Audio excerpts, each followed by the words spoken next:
दोस्तों जय श्री राम। मैं मनपाल आप सभी का हिंदू राष्ट्र 3.0 पर स्वागत करता हूं। दोस्तों, हरियाणा और जम्मू कश्मीर के चुनाव का रिजल्ट आ गया है।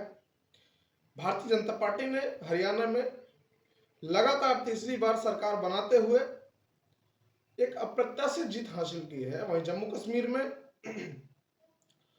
नेशनल कॉन्फ्रेंस अलायंस ने जीत हासिल की। लेकिन जम्मू कश्मीर में दोस्तों आपको बता दें, 2014 के बाद हुए इस चुनाव में भारतीय जनता पार्टी ने अपने पिछले सीटों को उससे ज्यादा जीतते हुए 29 सीटों पर जीत हासिल करते हुए दूसरी सबसे बड़ी पार्टी बनकर उभरी। वही जम्मू रीजन में भारतीय जनता पार्टी 43 सीट में से 29 सीटें जीत करके सबसे बड़ी पार्टी बनकर उभरी। लेकिन कश्मीर रीजन में भारतीय जनता पार्टी के हाथों को और थोड़ी सी मायूसी लगी है। भारतीय जनता पार्टी का जो कश्मीर रीजन में खाता नहीं खुला है और 16 सीटों पर भारतीय जनता पार्टी ने चुनाव लड़ा था जम्मू कश्मीर रीजन में, जिसमें से उनके एक भी प्रत्याशी जीतने में सफल नहीं हो पाए। वहीं दूसरी तरफ कांग्रेस पार्टी ने 7 सीटों पर जीत हासिल की। वो नेशनल कॉन्फ्रेंस के साथ अलायंस में थी। इस वजह से जम्मू कश्मीर में कांग्रेस पार्टी ने अपने नेशनल कॉन्फ्रेंस के साथ ऐलान करके वहां पर अपनी सरकार बनाने में कामयाब हुई है।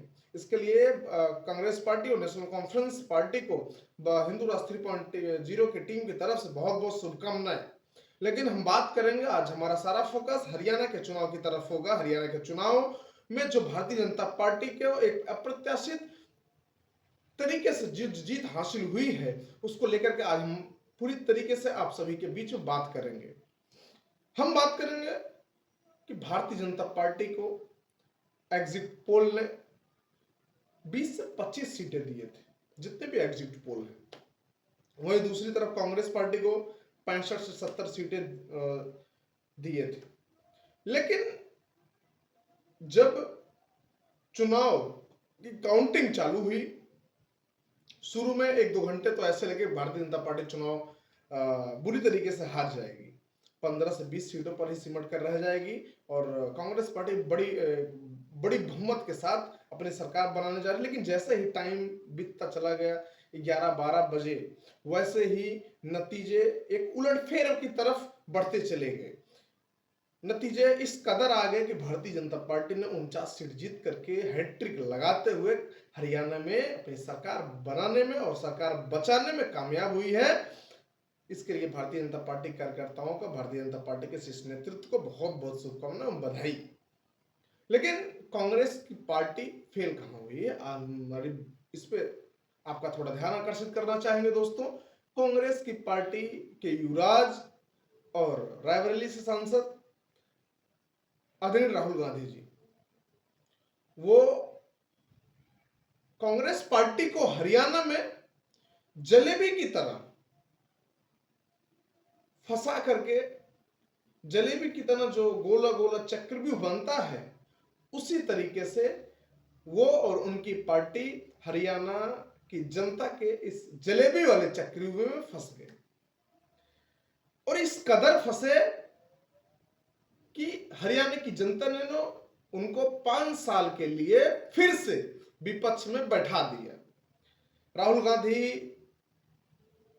को हरियाणा की जलेबी पसंद आई। पहली बार उन्होंने जलेबी खाया और वो जलेबी हरियाणा की खाई और उसमें उनको पसंद आई और वो जलेबी इस चुनाव के साथ, इस रिजल्ट के साथ वो अपने घर ले जाना चाहते थे। वो सोचे थे कि जलेबी पर चर्चा करके हम इस जलेबी को, हरियाणा की जीत की जो जलेबी है, उसको अपनी बहन के साथ ले जाएंगे, उसको कांग्रेस कार्यकर्ताओं में बांटेंगे। लेकिन हरियाणा की समझदार जनता, हरियाणा की चतुर चालाक जनता ने उनको कहा कि राहुल भैया, आप हरियाणा की जो जलेबी आप जो ले जाना चाहते हैं, वो जलेबी आप ले जाइए, लेकिन उसका डिब्बा ले जाइए, जलेबी नहीं ले जाएंगे आप। ये हरियाणा की जनता ने कांग्रेस के युवराज राहुल बाबा, जिनको कांग्रेस पार्टी बार बार लॉन्च कर रही है, लेकिन फिर भी उसको लॉन्च करने में असफल हो जा रही है, और उन्हीं राहुल बाबा को हरियाणा की जनता ने बोला, भैया राहुल बाबा, आप जो है जलेबी का डिब्बा ले जाइए, कांग्रेस कर्ताओं में बांटिए, लेकिन जलेबी भी भारतीय जनता पार्टी वाले को देंगे। क्यों देंगे? क्योंकि भारतीय जनता पार्टी ने वहां पर विकास किया। भारतीय जनता पार्टी ने वहां के किसानों को, मजदूरों को, युवाओं को, उनकी परेशानियों को समझा है और इसी को देखते हुए वहां की जनता ने उनको वोट दिया है। लेकिन कांग्रेस पार्टी ने जिस तरीके से दोस्तों हरियाणा में माहौल बनाया था, उसको देखते हुए बिल्कुल भी नहीं लग रहा था कि कांग्रेस पार्टी इस तरीके से हार जाएगी। लेकिन कांग्रेस पार्टी के नेता अजय जयराम जी, जिनको कांग्रेस पार्टी से उनको चुनाव लड़ने के लिए ना कहिए, ना तो वो कभी अपने रैली में जाते हैं, एक भी रैली को कभी संबोधित करते हुए नहीं देखा है आपने कभी, ना तो वो कभी उन्होंने कभी चुनाव लड़ा है, ना जनता के बीच में जाते हैं। लेकिन उनको सोशल मीडिया पर बकबक करने के बोल दो, कुछ भी बोल देते हैं। वो कह रहे हैं कि इलेक्शन कमीशन के ऊपर उन्होंने आरोप लगाया और बोला कि इलेक्शन कमीशन ने अपना डेटा तेजी के साथ जारी नहीं कर रहे हैं। ए भाई अजय जयराम, रमेश जी, आपके पास जो डेटा मिला है वो भी इलेक्शन कमीशन की वेबसाइट के से मिला है, और कहां से मिलेगा? इलेक्शन कमीशन जो बताएगा वही ना मिलेगा। कुछ भी लॉजिक लगाते हो यार, थोड़ा सा थोड़ा सा।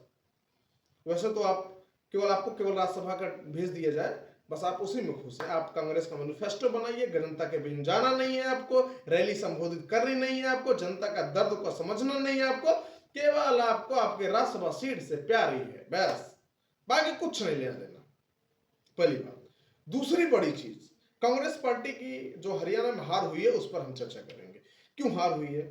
सबसे बड़ा जो रीजन है वो है कि कांग्रेस पार्टी के जो नेता है, जितने भी बड़ी लीडरशिप है हरियाणा में, उन सभी के बीच में जो आपसी तालमेल ना होना और एक दूसरे की बुराई करना, और कांग्रेस पार्टी की बड़ी लीडर जो दलित समाज से आती है, कुमारी सैलजा को लेकर के उनके बड़े नेताओं ने, हरियाणा के बड़े नेताओं ने जो भी वर्ड यूज किया है, उनका अपमान किया है और उनकी जो इज्जत नहीं की है, इसी वजह से वहां की जनता ने समझा कि ये किस तरीके से एक महिलाओं के साथ अभद्रता कर रहे हैं। और यही सब देखते हुए वहां की जनता ने आपको जलेबी का डिब्बा थमा दिया है और आपको बोल दिया है कि कांग्रेस पार्टी वालों, एक बार फिर से आप 5 साल के लिए विपक्ष में बैठने के लिए तैयार हो जाइए। अब हम इसमें क्या कर सकते हैं? राहुल बाबा आप ओवर कॉन्फिडेंस में थे, उनको ऐसा लग रहा था कि कांग्रेस पार्टी हरियाणा में सरकार बनाने जा रही है। लेकिन वहां की जनता ने बोला कि राहुल बाबा आप अभी अपरिपक्व हैं, अभी आपको जलेबी आप जाइए बेचिए, विदेशों में पहुंचाइए, भारत के लोग अपनी जलेबी का जो दुकान है वो भारत के छोटे छोटे बाजारों में आप उनका खोलिए, तब वहां पे आप जलेबी बेचिए और जलेबी का मार्केटिंग कीजिए, क्योंकि हरियाणा की जनता ने आपको जलेबी नहीं दिया और जलेबी का डिब्बा पकड़ाया है। तो दोस्तों, हम उम्मीद करते हैं कि भारतीय जनता पार्टी ने हरियाणा में जो जीत हासिल की है उसके लिए वो सरकार का, उसके लिए वो वहां के किसानों का, वहां के गरीबों का, मजदूरों का और यूथ का जो प्रॉब्लम है वो उसको सॉल्व करेगी। किसानों को एमएसपी देगी पूरी तरीके से, गरीबों को मकान मिलेगा, गैस सिलेंडर सस्ता मिलेगा, युवाओं को रोजगार मिलेगा और डबल इंजन की सरकार के तहत ये सब चीजों पर काम होगा, ऐसा हम उम्मीद करते हैं। हिंदू राष्ट्र 3.0 की टीम की तरफ से भारतीय जनता पार्टी को हरियाणा में लगातार तीसरी बार सरकार बनाने पर बहुत बहुत अग्रिम बधाई एवं शुभकामनाएं। जय श्री राम।